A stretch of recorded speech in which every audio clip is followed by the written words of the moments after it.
Has your portrait ever looked too yellow or too red, even after editing?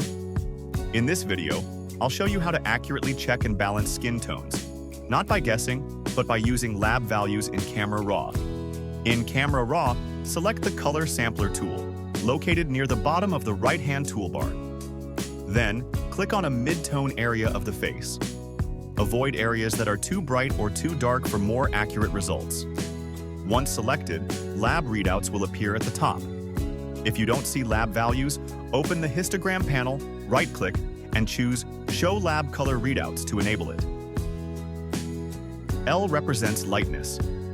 If A is greater than B, the color leans red. If B is greater than A, it leans yellow. When A and B are close, the skin tone appears natural and balanced.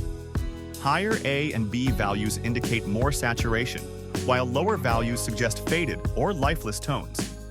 Even though skin tones vary across ethnicities, the values of A and B are often close. Darker skin tends to have lower lightness and higher saturation. Lighter skin has higher lightness and less saturation. To achieve a fair skin tone, aim for an L between 70 and 80, and keep A and B around 10. This gives a clean, bright, and natural look without unnatural shifts. Looking at this image, L is currently 77, and B is higher than A, indicating a yellow cast. Let's fix that first. Adjust the temperature and tint sliders to bring A and B closer together. To correct yellow, reduce temperature, adding blue, and increase tint, reducing green. Watch the readouts at the top. When A and B are close, the skin tone is balanced. Now that both are 10, the skin looks clean and natural. Next, we'll balance the lighting. If you'd like a more in-depth explanation, I've made a separate video.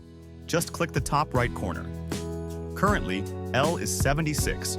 To avoid blown-out highlights, reduce the highlights and slightly increase whites to avoid dullness. Then, lift the shadows to soften contrast. Switch to the Curves panel.